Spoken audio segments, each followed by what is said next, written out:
The Senate now has before it for final consideration Senate Bill number 1193. The Secretary will read the bill. In the Senate, Senate Bill 1193 by Finance Committee, an act relating to the appropriation to the Office of the State Board of Education for fiscal year. Madam President. Senator Ward Engelking. Thank you, Madam President. I ask unanimous consent that further reading of Senate Bill 1193 be dispensed with, and the Journal show it has been read the third time at length, section by section, and placed before the Senate for final consideration. You've heard the unanimous consent request. Is there an objection? Hearing none, it is so ordered, and Senator Ward Engelking is recognized to open debate. Thank you, Madam President. Fellow Senators, this is a federal preschool development grant renewal. The original grant in 2020 was driven by Chairman Clow, Representative Earhart, Senator Buckner Webb, and myself, along with the State Department of Education, State Board of Education, Child Care Division of Health and Welfare, and the Idaho Association for the Education of Young Children, after we all attended an early childhood learning conference. We realized there was a grant authorized by the Trump administration that would be beneficial to Idaho.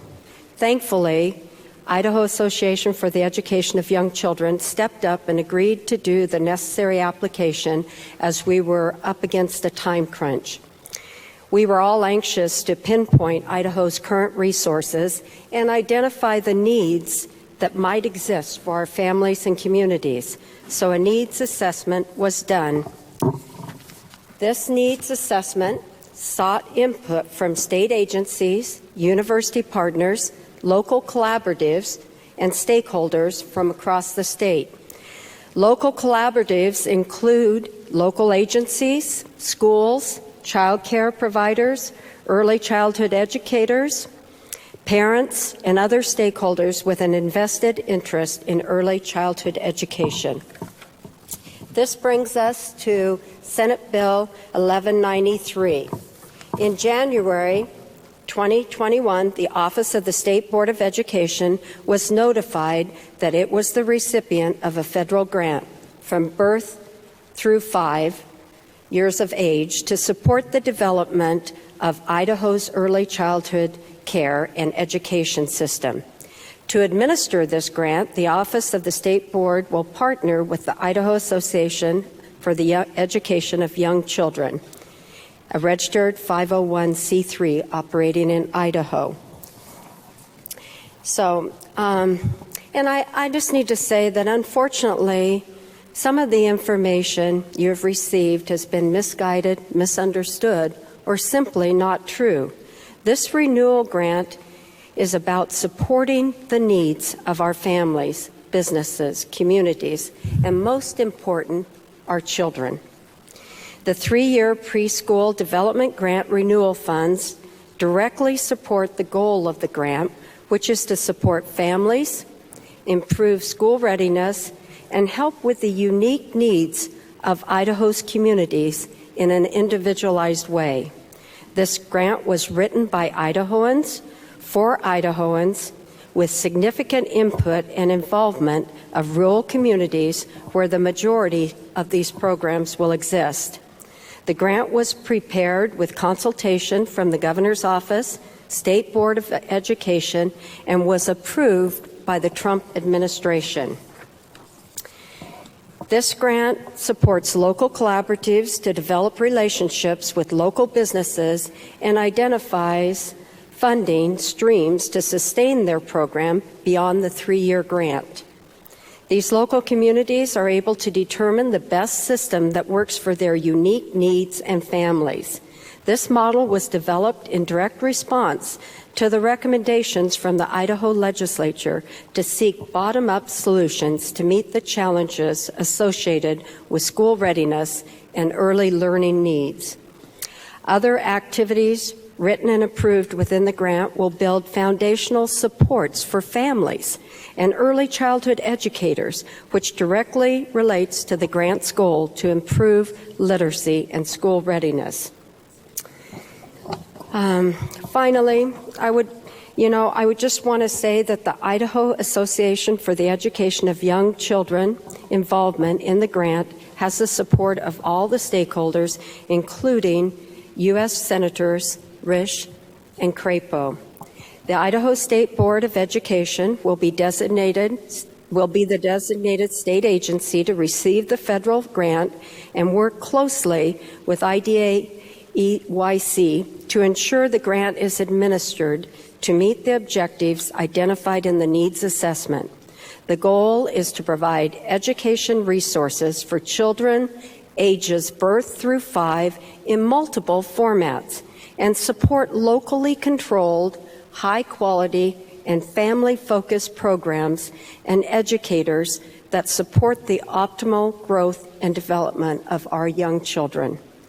This bill also includes language to direct the use of the grant, the role of local collaboratives, and oversight of the grant by the Office of the State Board of Education. With that, debate is open. Is there further debate? Madam President, Senator Thane. I'd like to get up and just express a few thoughts on this bill. I've been interested in early education for quite a long time. In fact, it was the reason I ran for the legislature originally. Of course, the reason I wanted to run was to make sure we didn't have a pre-kindergarten program that was state funded.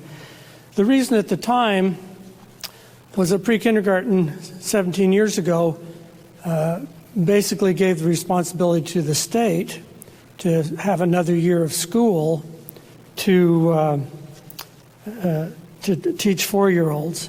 And my concern with that approach was that parents would withdraw and say, well, the school's taking care of that responsibility and I don't need to be involved. Thankfully, that attitude has changed over the last 17 years.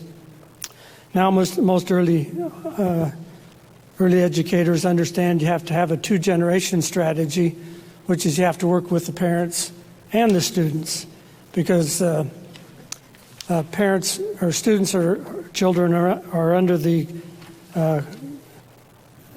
supervision of their parents the vast majority of the day during the week and through the year. So if parents aren't being supportive or they're not providing an environment that children can thrive in, it's difficult to do much at the state level by ourselves. Of course, this is not expanding the school system. The reason I do that is just to give you a little bit of background information. There are several things that I like about this bill. It's locally. They're trying to establish local collaboratives with this. They're trying to get local people involved. However, there's a couple of things that concern me. One is the emphasis of these grants is to make it easier for parents to find daycare centers and to create supports for children and parents that have to work, have 2 jobs or both parents work. So I understand that need, and I'm not totally opposed to it. What I'm more concerned about is there isn't much effort or emphasis on what can we do to support parents so those that want to can work with their children at home. Another thing that I like about the bill is it does work with parents and it tries to build their capabilities of parenting, nutrition, parenting classes, so that they do work with their kids. And I think in general I could support the bill, but quite a few of the emails that you've probably received and I've received are concerned about critical race theory, gender identity, human sexuality, which in visiting with the head of this organization, I don't think that's a problem in Idaho. I find her to be a very honorable person, and that, but I would like to see some strengthening in the intent language on the prohibition of some of these things so some of our citizens would feel more comfortable that this is going forward in a way that is not going to teach some of the things that really are not appropriate. If we're going to use funding for things like that. The other thing I'm a little concerned about is the state of Idaho itself has not stepped up to fund a Parents as Teachers program or something like that, and that we're actually using federal dollars to do something that's clearly a state function. But without the strengthening of the intent language, I'll reluctantly have to vote no on this bill. Is there further debate?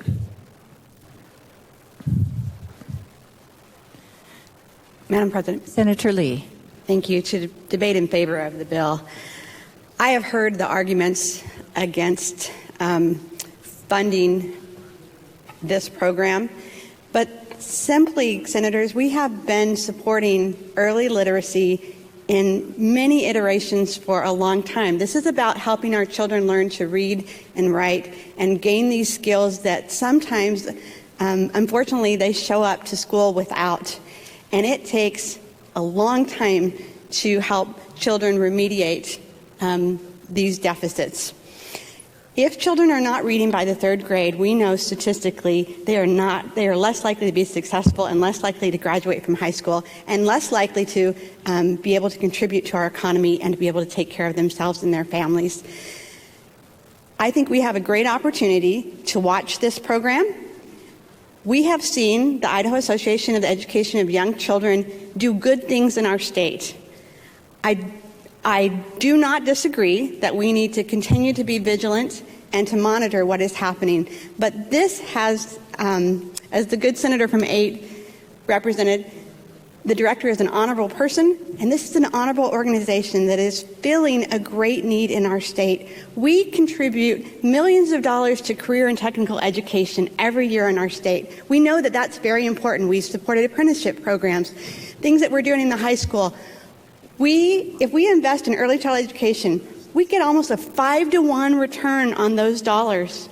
We cannot remediate these skills in high school. We have to start at the beginning. And good senators, I would urge your support of this bill. Is there further debate?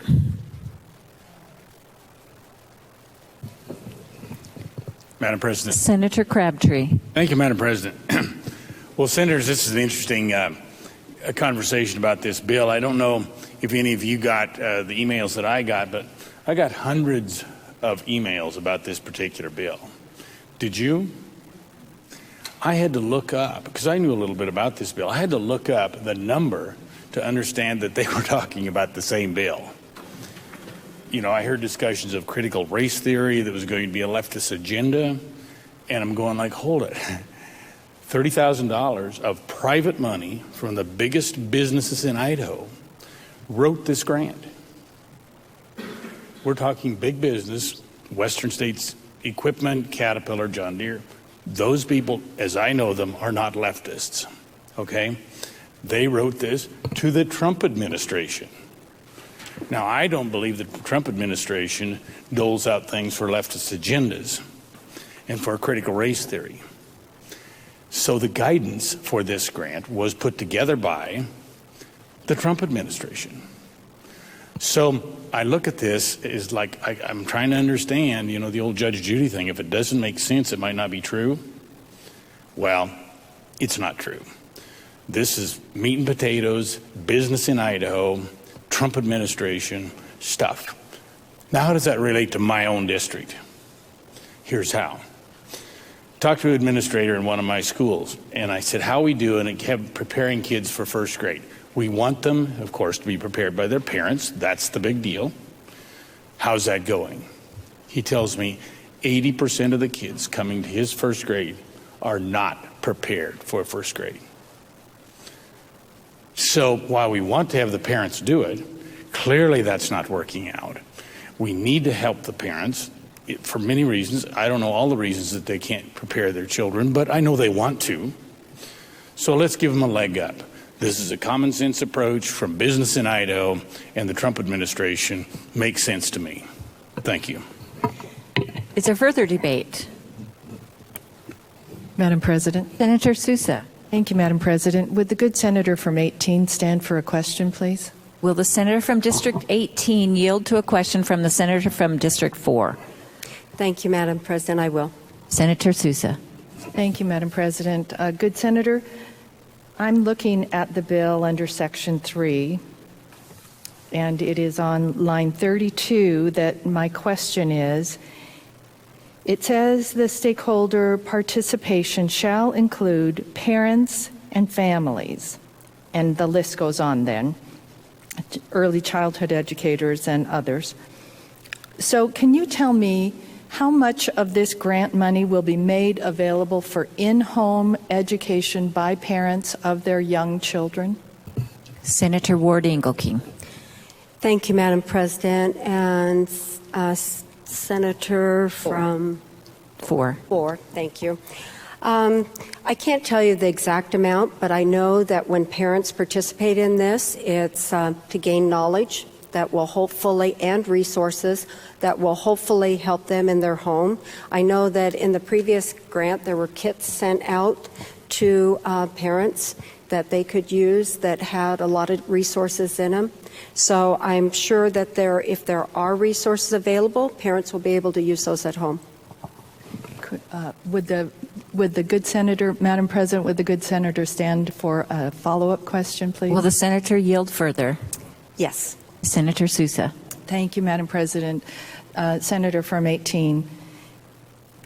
So a packet of information about resources in the community might be what goes to the parents, but would it be actual educational materials or iPads with pre-loaded software or methodologies that the parents could use at home to teach their own children?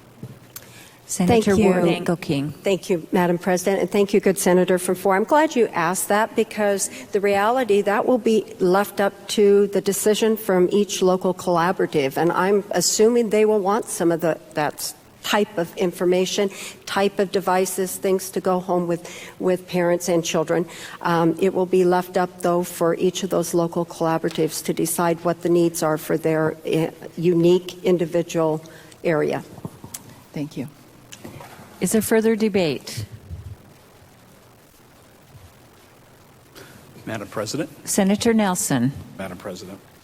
I, too, received a lot of letters about this piece of legislation, but they were surprisingly focused in a narrow area of my district.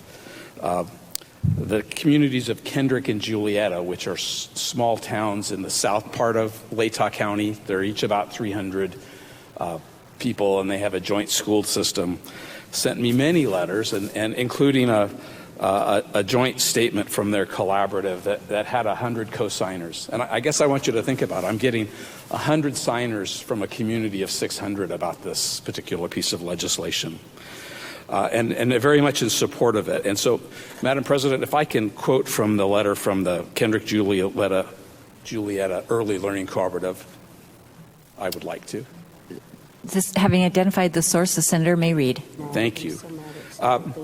So the Kendrick Julietta Collaborative began in 2017 by concerned community members, parents, child care providers, K-12 educators, business people, and other Kendrick Julietta residents have diligently worked together to create a safe haven where our children get to practice the skills needed for a smooth transition to kindergarten, cultivating a love of books, and begin receiving special education services if needed. Because of this bridge between preschool and kindergarten, Julietta Elementary kindergarten teacher Angie Tweet reports that her students experience few gaps in learning in her classroom. The initial work we have done through last year's PDG funds has made it possible for the Kendrick Julietta Preschool to hire an assistant teacher, purchase research-based curriculum, and become interest licensed through Idaho STARS. And the letter goes on, but in essence, they're very supportive of this. It's been very built up locally through the local community, and they are just desperate to keep this thing moving forward, providing a safe haven for their kids to learn and be better prepared for kindergarten and grade school. With that, I urge your support for this bill.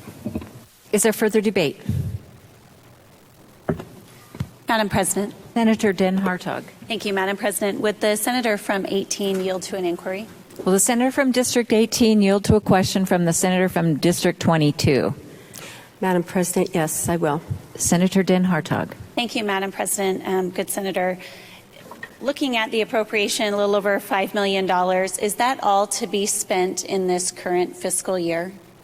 Senator Ward Engelking. Thank you, Madam President. It's a 3-year grant, so it will be over the period of 3 years. Madam President, would the Senator yield to a follow-up question? Will the Senator yield further?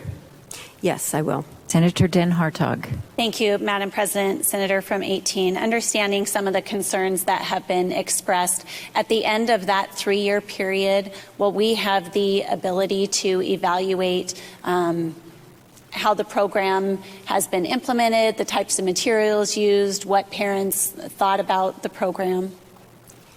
Senator Ward Engelking. Thank you, Madam President, and thank you, good Senator. Senator, I would say that that's going to be done ongoing during the entire time. And in these local collaboratives, they will be looking at what's working, what they can improve, and that will be during the whole duration of the grant. And after the grant has expired, hopefully the goal is that this will be sustainable by those communities, that businesses and the community members will think it's valuable enough that they will continue it. But I guess if at that point there didn't see great growth, then it would not continue as privately funded. Thank you. Is there further debate? Madam President, Senator Anthem. I ask unanimous consent that the Senate go at ease. Without objection, the Senate will go at ease. No, I said that she was part of the... Prior to going at ease, the Senate was at the 13th order of business, debating Senate Bill 1193. Is there further debate?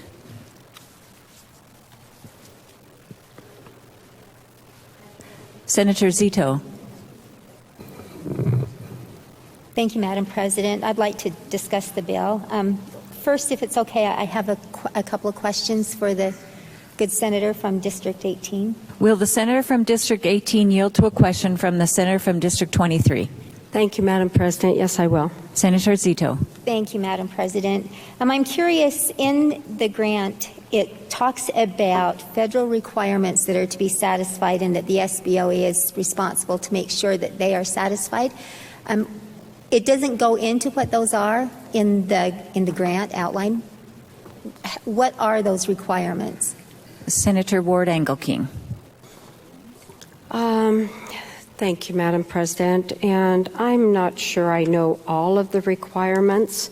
I know that the grant requires that these are local collaboratives and that parents and families will be involved in these, and that the goal of it is to provide local curriculum that will increase school readiness for these children. I know there's a portion of the grant, I think it's $360,000, that is to be used for reading readiness, and that money is for families to be used at home. And so I do know that part.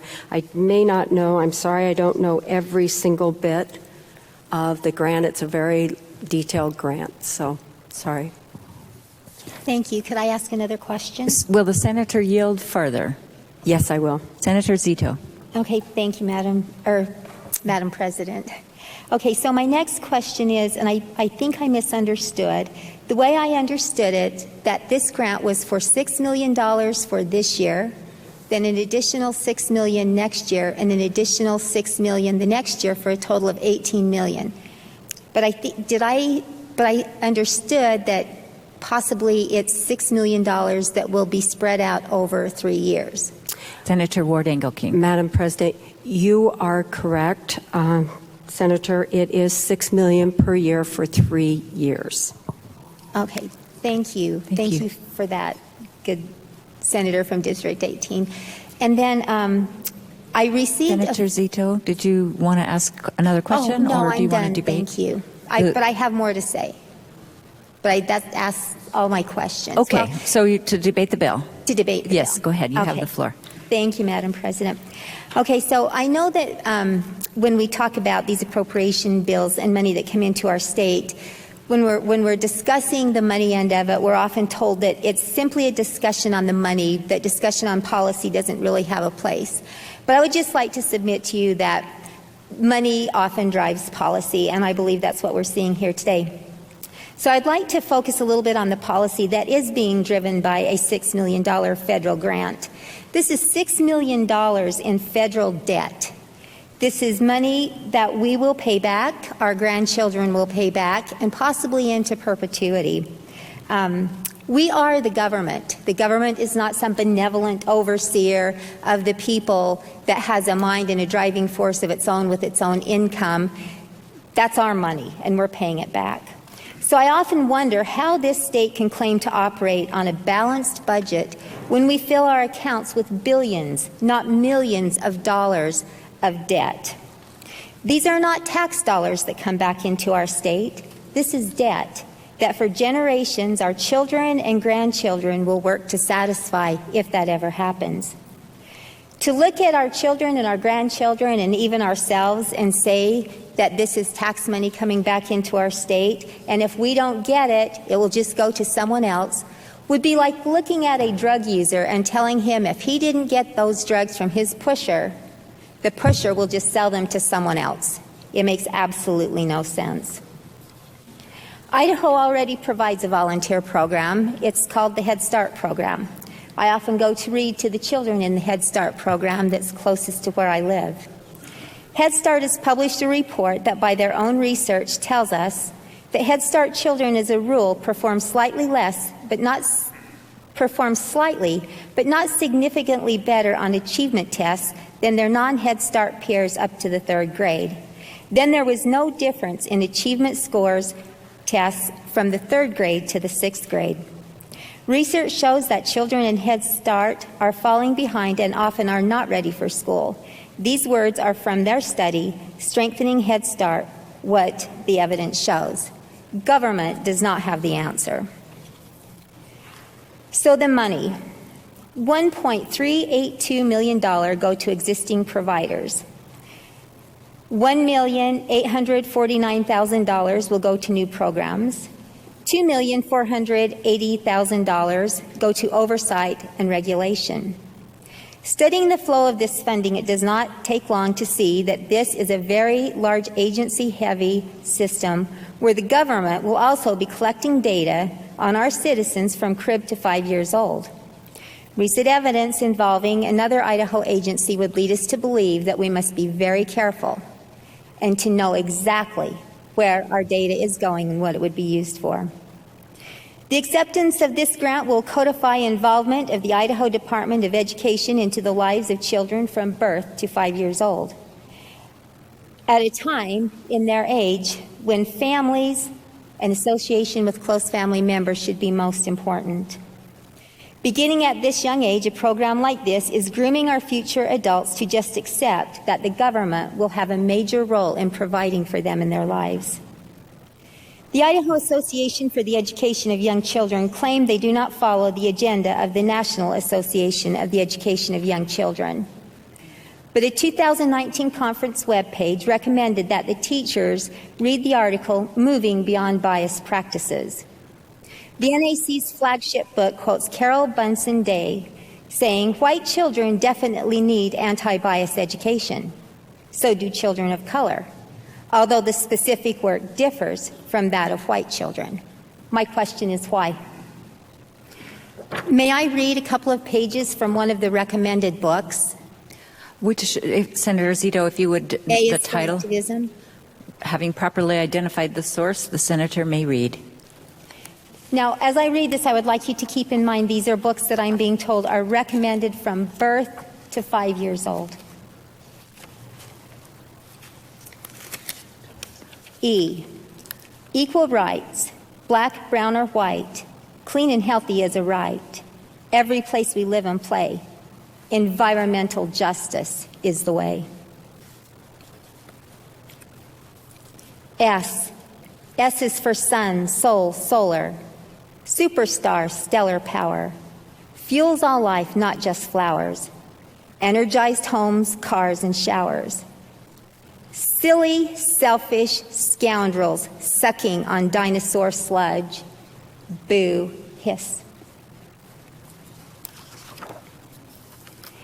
U is for weekends. U is for workers' rights. Wait, that's not a U, that's a double U. U is for union. Yes, union. T is for trans. For trains, tiaras, tulips, tractors, and tigers too. Trust in the true. The he, she, they, that is you. Remember, birth to 5 years old. The Idaho Association for the Education of Young Children is using a $6 million federal grant to move the idea that we are born with an inherent bias, simply because of the color of our skin. This is not supposition, it is clearly outlined on their website, some of which was removed when a vote on a similar bill was made. Many of those serving in this body have predecessors who were victims of violence not so long ago. They were driven from beautiful cities in this country that they built on swampland that no one wanted. They created centers of commerce and industry. Men, women, and children were slaughtered. They were driven in the brutal cold months of winter from their beautiful homes to seek refuge, leaving tracks of blood in the snow, the majority of them white. In my own family, my grandmother would tell stories of hiding in a hole under the house, hearing the hoofbeats of the Turkish camels as the soldiers raided the cities, taking the children captive. I grew up in the fields, working beside children of all colors. My children grew up in the fields, working beside children of all colors. And in our community, they all grow up together. There's never a problem until someone starts to point out the difference. A visit to Trellis, Idaho will show the history of Chinese and Irish workers who were treated in some of the most violent ways. My point is that every culture has some dark history. We learn that. We learn our past. We grow, we expand our knowledge, and hopefully we will appreciate where our people and where our country have been and where we are now. And we learn from those mistakes and strive to make it better. Parents I speak with from backgrounds of all areas do not want their children being indoctrinated with the idea that you are inherently racist simply because of the color of your skin, or that they have something to apologize for or feel shame about from the moment they were born because of actions taken in previous generations. As long as we teach that we are inherently racist, racism will continue. The divide will continue. When we speak of unity, when we teach and lead by example that we are all one race, the human race, we will be just that. One race of many beautiful colors, sizes, and shapes in history, all created perfectly in the image of God. Let the legacy of the Idaho legislature be that we are a strong, independent state that will not encumber our future citizens with federal debt that we have added to by the billions, that we are Idahoans not divided by anything, but united, strengthened, and edified by our differences. We will be an example to others in this great country, a country that until the last couple of years was known to be the land of freedom and opportunity, of cherishing the diversity of those who came from every country around the world, to live united in freedom and liberty. These are the values that I wish to preserve and pass on. I ask you to vote no on S 1193. Thank you, Madam President. Is there further debate? Madam President. Senator Wintrow. Thank you, Madam President and Senators. I didn't hear the exact title of the book that was just read, but I don't think that has really anything to do with the grant. I did want to kind of set the record straight about a couple of things because we walked down this road and the door was opened. There's been much discussion and emails about this organization having an umbrella organization nationally. And there are organizations that we're all involved with that we are board members of and graduates of and so forth that have national affiliates. And I did a quick Google search, in fact, to look at some of those. The Boys and Girls Club, the Boy Scouts and Girl Scouts, the United States military, the Army, the U.S. Air Force Academy. There's a farmers union, FFA, et cetera. And I just looked at all those websites nationally, and every single one of them has a diversity and inclusion statement. I won't read all of those for you, but you know, even branches of the U.S. military acknowledge. In our own Idaho National Guard, on their website, has diversity and inclusion creates winning organizations, because we recognize that having a wide net to cast and including people is a good thing, and it's good for business. I support this grant because it is supported by local business. It's a local controlled grant. There are these collaboratives that work together with their communities and how it's spent. I mean, this is the world we live in. We're trying to create opportunities for everyone to be involved, and for some of those people who have been intentionally uninvolved. You know, we stand here and we say the Pledge of Allegiance every day, and we talk about justice for all. And I'm just baffled at how justice has become aligned. That's all we're talking about. And this grant isn't even about that. This grant is about early learning, getting kids prepared, literacy, involving parents, local control, and business success. So I support it because of those things. In particular, the business community is backing it, and they see the value in providing early learning, and that getting that investment back, you know, 1 to 5 investment makes good economic sense. Thank you, Madam President. Is there further debate? Hearing none, Senator Ward Engelking is recognized to close debate. Thank you, Madam President. I just want to address a couple issues and apologize to the good senator from 22, because I said $6 million over 3 years, and I needed to say $6 million per year. So I wanted to make sure I made that correction for her. And I want to say that Idaho Association for the Education of Young Children does not teach children, nor does it dictate local curriculum to communities and programs that participate with them. And this particular grant will go directly to communities to support families of young children to improve literacy and school readiness. It is these communities that determine what is taught and how their early learning systems take shape. This grant will be under the Office of the State Board of Education, and they will be monitoring this grant. And for the good senator from 23, I wanted to let you know that there's a detailed grant proposal online. It's available online, and that the grantees are responsible to ensure they are following the State Board of Education's guidelines, and they will be the entity that makes sure that the monies are being spent in line with the plan laid out in the grant proposal. And I can assure you, absolutely no money will be used to teach social justice or human sexuality.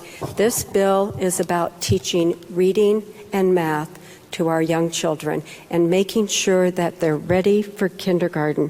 It's also about helping families have the resources and the materials they need. Many times when our parents have children, they're looking for the right resources. They're looking for what's available in their community, what will help them get their children up to speed. And this grant will help do that, and it's all locally monitored and controlled, and then we have this oversight of the State Board of Education. So I think this is this is certainly a good use of money to help our children get that start they need to be ready for school. So with that, debate is closed. Debate being closed, the question is, shall Senate Bill number 1193 pass the Senate? The Secretary will call the roll. Hagenbrod, Anthon, Bear, Bayer, Madam President, 60 seconds, please. Senator Bayer has 60 seconds. Thank you, Madam President. We are faced with a problem here in counteracting critical race theory and the like, for whatever you want to call it, in our universities. Why would we possibly condone even letting this slip in to our young children? I see no assurance that this will not be part of the curriculum based on the website that has been taken down just to clean things up, and the books that were advertised in the national. It says that they don't have to use that, but I think there's a good chance that they would. This senator votes no. Senator Bayer votes nay. Burgoyne, Burtonshaw, Cook, Crabtree, Den Hartog, Grow, Guthrie, Harris, Hyder, Johnson, Lakey. Madam President, 60 seconds. Senator Lakey has 60 seconds. Thank you, Madam President. Senators, I certainly received the questions, but went to the source, the leader of our local group that would be handling these funds. And they talked about how important these funds were for our young children. They were surprised to learn about the concerns that have been expressed. As I visited with them, I don't agree with the critical race theory or the social justice that's been described.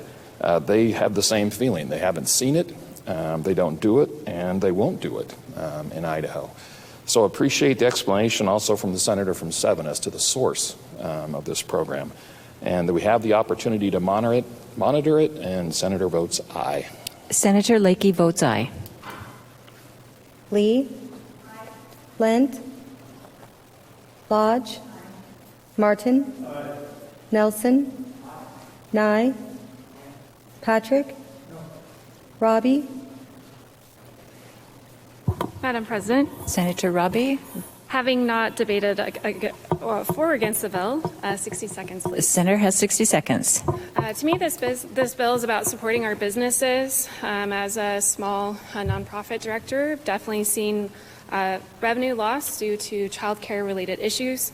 We have a report from IACI that's told us $579 million has been lost to businesses in Idaho due to child care related issues, $65 million in tax revenue lost, $414 million in absences and employee turnover.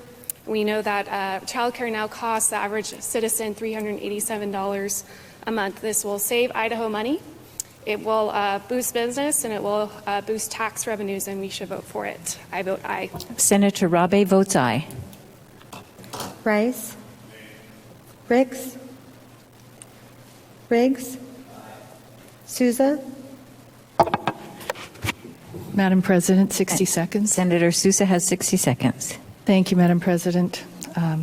Good senators, my concern with this bill is the 0 to 5. If it said 4, which is the preparatory year for kindergarten, I would have a different idea. But when you are asking the federal government to fund anything that has to do with educating our youngest children, and at the most vulnerable times of their learning, that makes me nervous, because it's probably the most wonderful people that are heading this up now. But when you put a system in place, that system is ongoing, and you have to have safety and confidence that that integrity will not change. If there was more or stronger intent language in this, I might be able to support it, but at this point, I'm too uncomfortable, and this senator votes no. Senator Sousa votes nay. Stennett, Madam President, 60 seconds. Senator Stennett has 60 seconds. Thank you, Madam President. We're talking about families reading stories and singing songs and helping them find joy in early learning that will help them right through their adult life and their ability to be able to be in the workforce. And being on the Workforce Development Council, the one thing that we hear again and again is 70% of employers in the state want us to do early learning, and the legislature isn't hearing them. And I hear it again and again every year. It does a disservice for us to have a qualified, skilled workforce because they will not be prepared. And we hear the statistics like the good senator from 9 has mentioned, that if you don't get them understanding the reading and a few skills under their belt, by the time they're in 3rd grade, it puts them at a disadvantage for the rest of their lives. The senator votes aye. Senator Stinnett votes aye. Fain? Fick? Ward Engelking? Winder? Wintrow? Woodward? Cito? Anthem? Burtonshaw? Den Hartog? Madam President, 60 seconds to explain. Senator Den Hartog has 60 seconds. Thank you, Madam President. I had the opportunity to visit one of these collaboratives in my community and really appreciated the work that they are doing. It was a preschool program in an existing facility. There was a great partnership between the local businesses and the school district. I share the concerns of the senator to my left here from District 4. What was happening there was not concerning to me. What's concerning to me is what we are potentially opening the door to. If this were limited to 4- and 5-year-olds, if this were limited in other ways through legislative intent language, I would be able to support it. The senator votes no. Senator Den Hartog votes nay. Harris? Hyder? Johnson? Lent? Ricks? Winder? 60 seconds. Senator Winder has 60 seconds. Thank you, Madam President.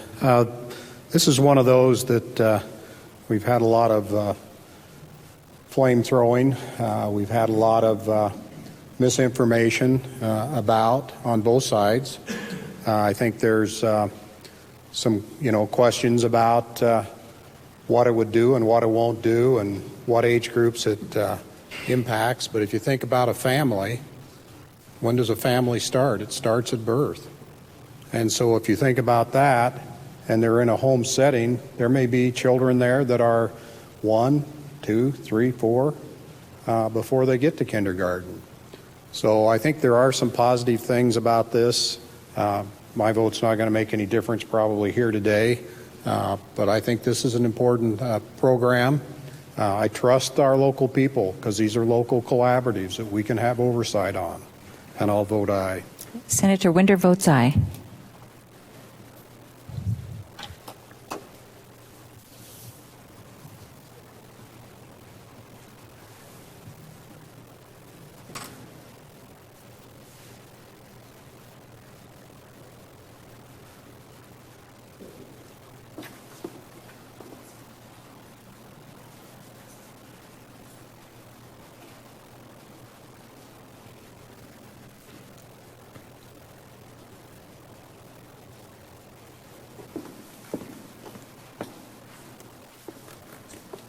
Roll call shows 18 ayes, 17 nays, 0 absent and excused, a majority having voted in the affirmative. Senate Bill number 1193 has passed the Senate. Is there a correction to the title?